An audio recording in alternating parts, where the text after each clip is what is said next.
We're here at Jack Gould's apartment in Hyde Park in Chicago, and Jack and Danny and Jan Orleans are with me.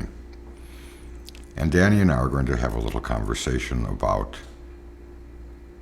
Mental preparation before a show. mental preparation before a show. I know that when you asked me to do this, Eugene, I thought to myself, well, I do very little mental preparation before a show. I usually just drive there, and my biggest concern is maybe being sure I have the directions correctly so I can get to the show on time. But when you asked me to do this, you sort of thought that, or you suggested there was more to it than that. So I'm very curious on what do you do to mentally prepare for a performance? Well, I don't have a series of exercises I do, though I did one time try that Howard Thurston thing, Which was? where you jump up and down and say, "I love my audience." It didn't work, but it was a nice idea. I don't have specific preparations, really. What's going through my mind, like yours, is to find the right address, and sometimes I imagine what I think the performing situation will be. And how often does it really turn out that way? Very seldom. Yeah. Very seldom. Did you prepare differently if you were going to be doing a close-up show versus for 20 people versus one if you're doing a big hospitality suite and there's going to be 200 people? Do you think about that a little bit more? Is that of more concern to you? No, not at all. I think the 20 people would be harder. I would view the 20 going into a show where there were going to be an audience of 20 people as a more difficult thing. With the 200, there's just endless people to play with, and you can do the same 3 tricks over and over and over again. Yeah. Whereas with the 20 people, as you know, I had that terrible experience when I first started doing magic, where I got to a party that was 15 people, a Christmas party, and they kind of surrounded me at the door. And when I was at home, I was planning on doing Card Warp 20 times and Card and Wallet 20 times, and within the first 15 minutes, I had done it all, just about. I had done my whole repertoire, and I was perfectly freaked out. Because you were booked to be there for 2 hours, For 2 right? hours, right? And so I hid in the bathroom for a while. I hid in the bedroom for a while. I made up some tricks I'd never done before or again.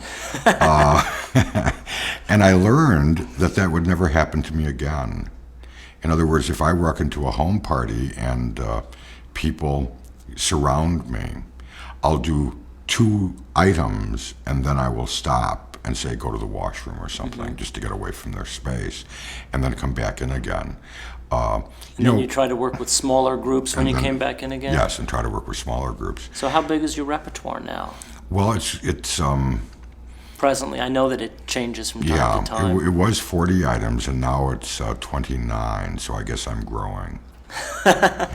What do you mean by you're growing if you have less items?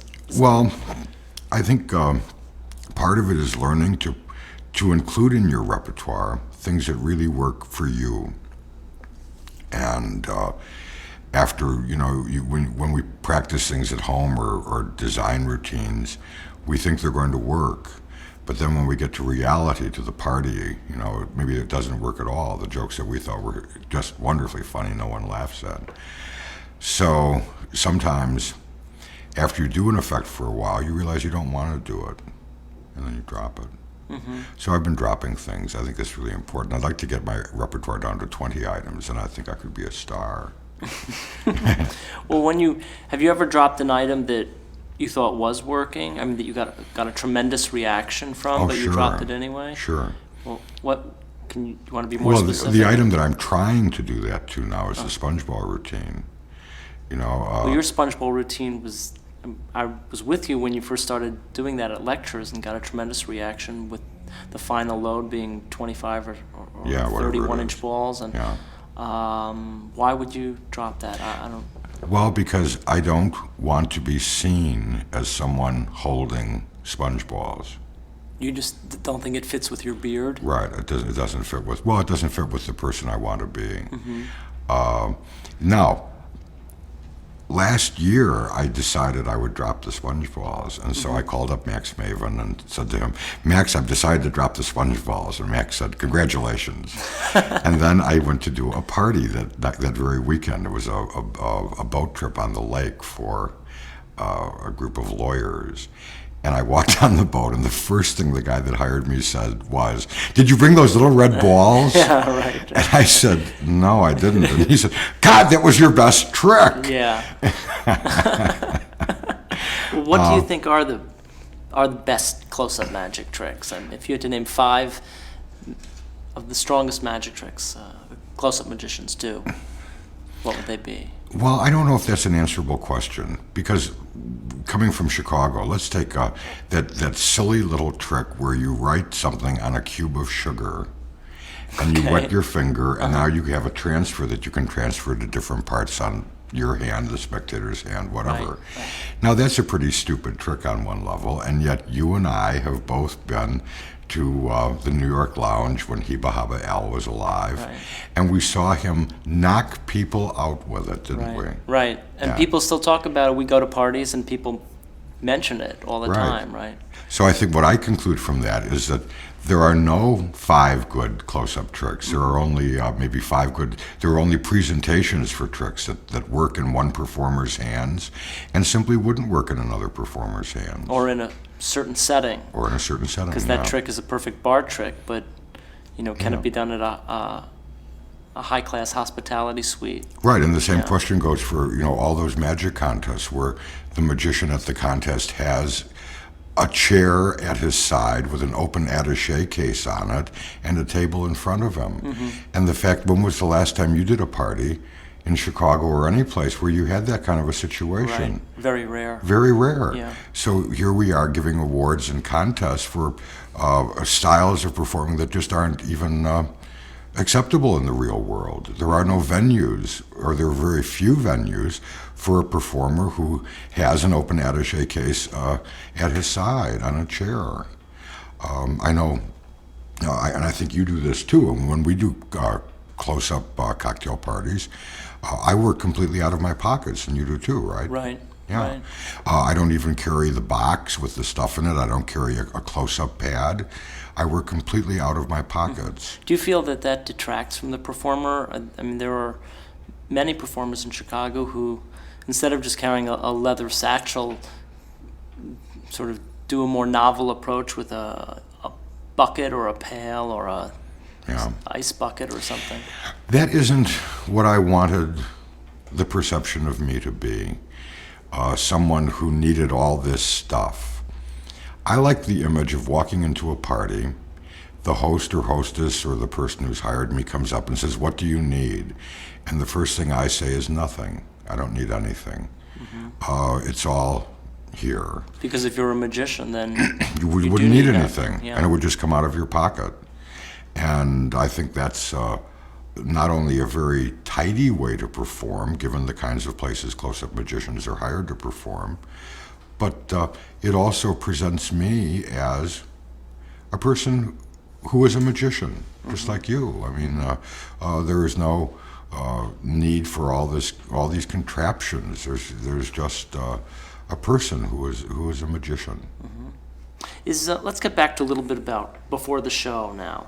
Suppose you're breaking in a new piece. You've practiced it at home. You've developed the routine. You've waited the 1 month, which you always profess that you need to do. When you're ready to go, wait another month.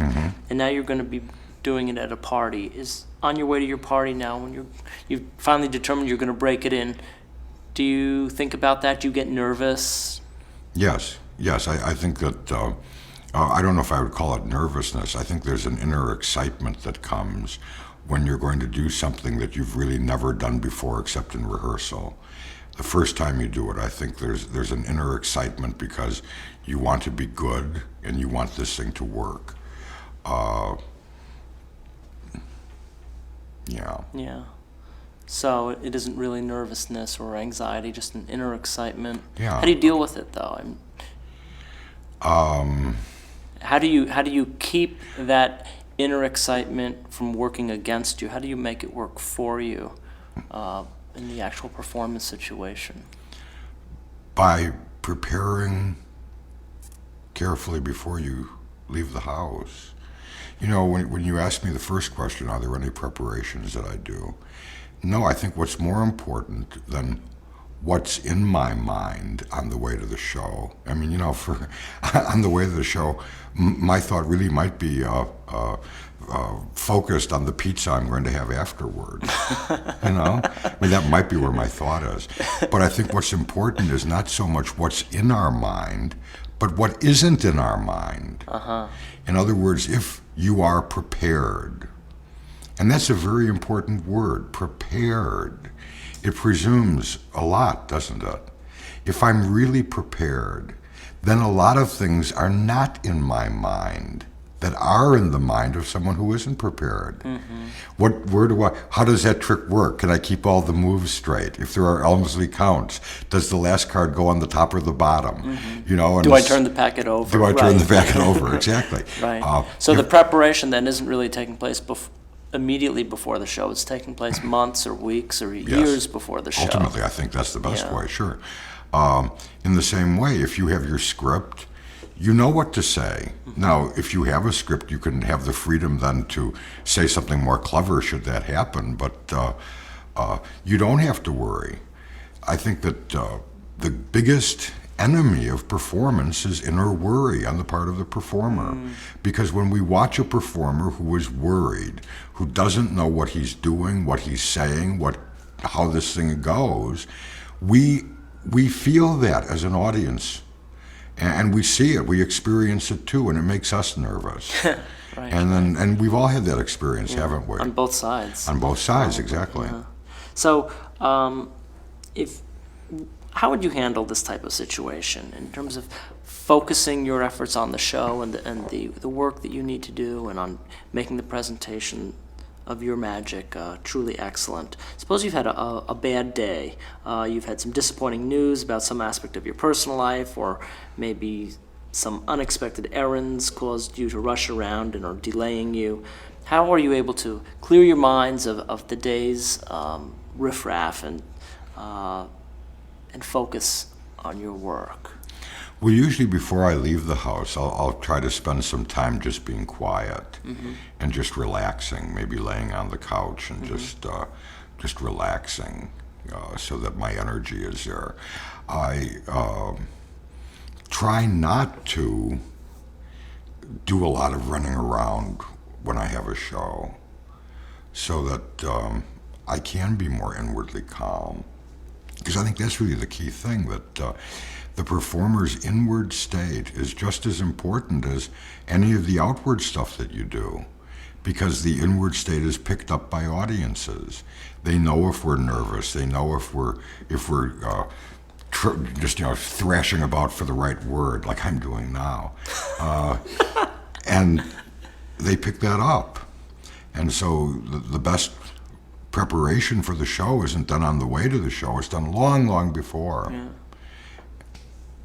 Well, how would you handle a situation where you get to the show? Suppose you're doing a platform show or a stage show, and you've arrived and you've done all your mental preparation, you've taken your nap before the show, you're ready to go, but you get there and all of a sudden you see some hurdle that must be overcome in order for you to do your best work. For example, the band is playing so loud that the guests won't even be able to hear you work. Or the client expects you to do a stand-up show for 400 people, but even though you told her to have a platform and microphone, she doesn't have it. How do you handle the client? What do you say to her? How do you phrase your words so that you can let her know that you're really up against certain barriers that are difficult, if not impossible, to overcome, without freaking her out? Yeah, that's the whole key word there. I think the way you handle the client is gently. And what I would do, say the case where it's 400 people and they want a stand-up show and there's no microphone, no lights, no stage, I think I would very calmly explain what the situation is. I would give an alternative. rather than doing this stand-up thing, I could go to each one of these tables and just do a few minutes there. Now, if the client to me though, I'm a firm believer as a Chicagoan, the Marshall Field adage, give the lady what she wants. Right. I certainly don't want to get the client upset or freaked out. And if they want me to do the show even though people can't hear me or can't see me, that's what I'll do. I'll make the best of it. Yeah. I'll try to correct it, but I'll try to correct it gently. And if I can't correct it, I'll just make the best of it and go on with it. Because I don't think badgering people, as you would have to do sometimes, is worth it. Sometimes people hire you and, as you know, think they have it organized, but really don't have it organized at all. So I also have another theory, and that is that when clients call us, they know what they want, but they don't always know what they need. Yeah. And but you try to get everything clear beforehand, and when you get there, sometimes everything you've planned isn't there at all. So I try once to get it organized, and if I can't, then I just make the best of what I can.